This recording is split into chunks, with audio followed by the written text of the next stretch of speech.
Yo, what's up guys, it's Talon. Today I'm going to be teaching you how to play the best jungler on the patch, from everything from how you should clear to what you should upgrade to runes and items and all of that. So starting off, I'm just going to go over this gameplay as I explain it. I'm typically going to control ward the opposite side of whatever objective or whatever camps I want to start on. Here I want to start on my red side, which is typically where I'm going to start. You're going to level up your first ability and start on the red buff when you do your red side clear, and you're going to be able to get level 4 and clear 5 camps right about when Scuttle spawns. You'll be a couple seconds late to Scuttle, but you pretty much can get there right away. The reason I start red over Krugs is because then it makes my second clear synced better, because red takes 40 seconds longer to respawn than small camps do. And so this way I'm syncing the clear better for my second clear, which you'll see how beneficial that can be later on in the game. So this champion, I mean, I've been doing absurdly well on this season so far. I mean, it's just really broken. I'm getting absurd amounts of MVPs, S ratings, carrying, winning a ton of games on it and everything.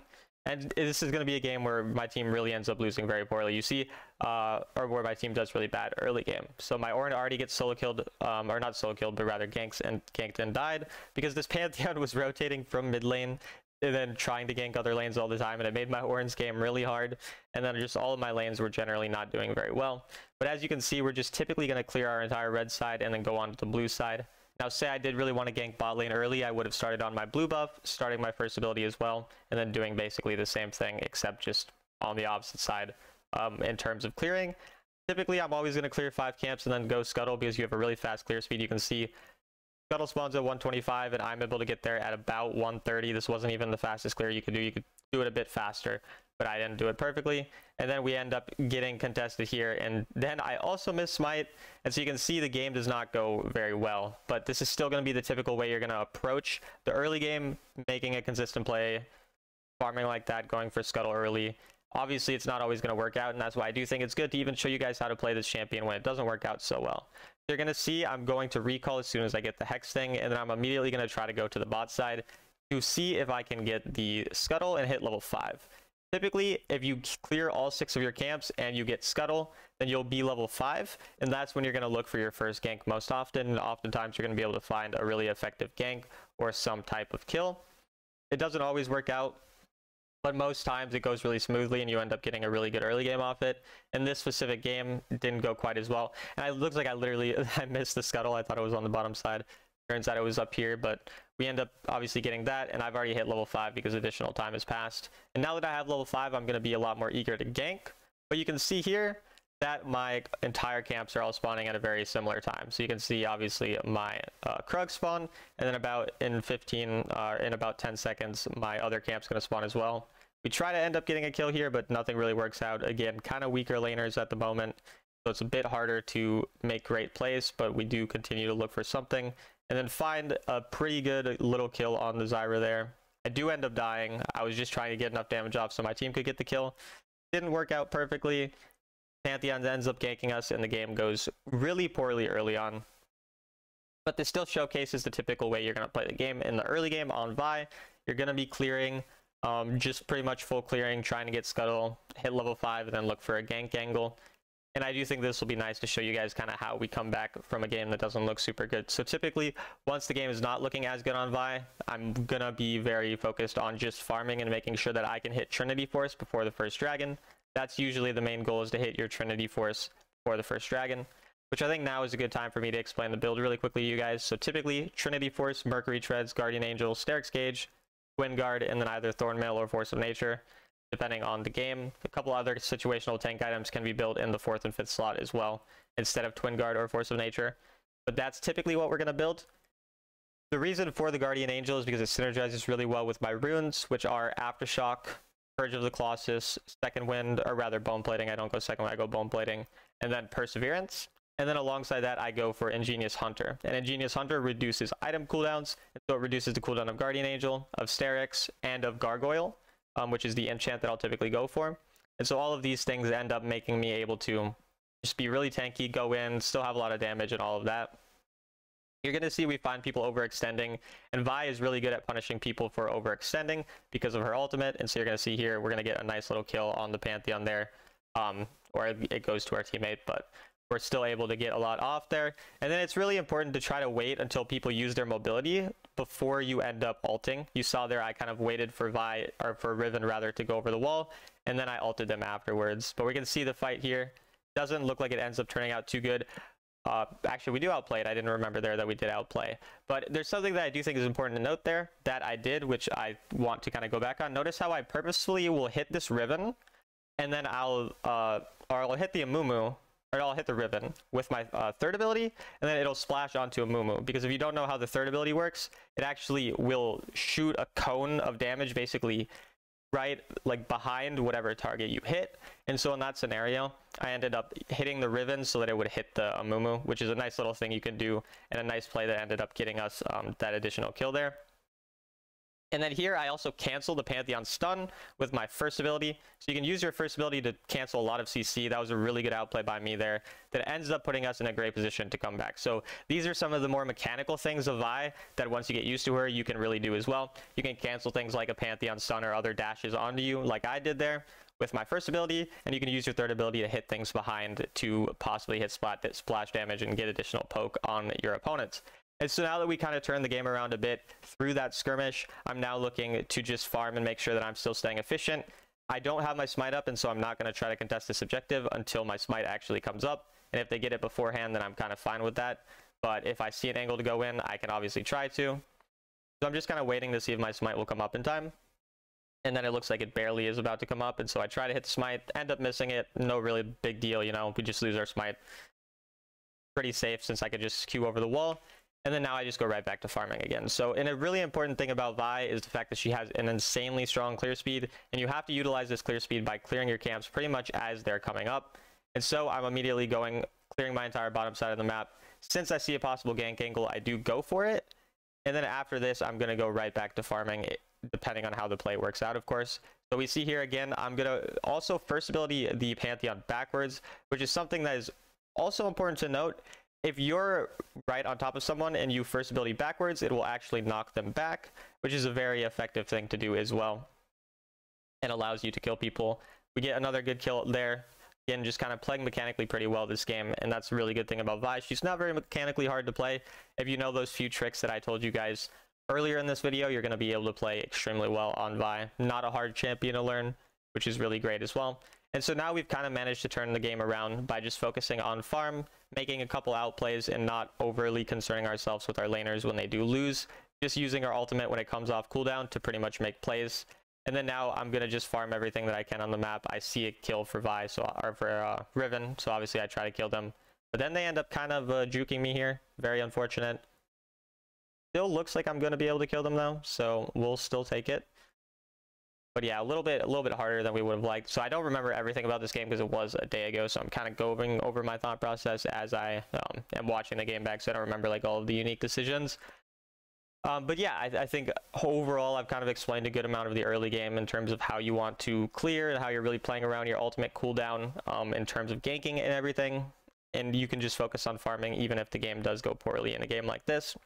And then something to understand in the later parts of the game on Vi is target priority.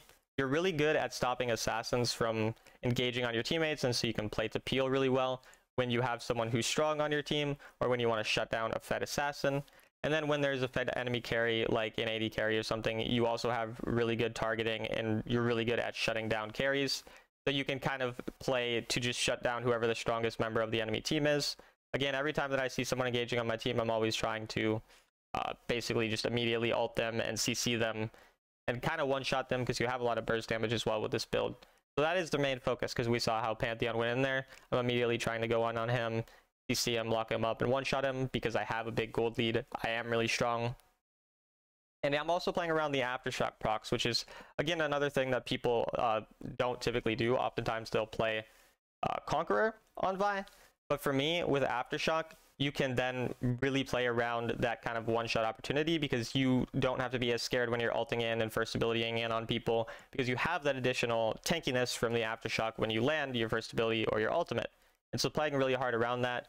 And again, I think it's important to note here how I'm going in, right, and this is a bit, you know, over-aggressive for sure, but it still ends up being mostly fine. But I'm going in after I clear a full side of the map. I cleared my red side, then I go in. I clear my blue side, then I'm going to look for a recall because I'm about to hit Guardian Angel. Then I'm going to go back to my red side.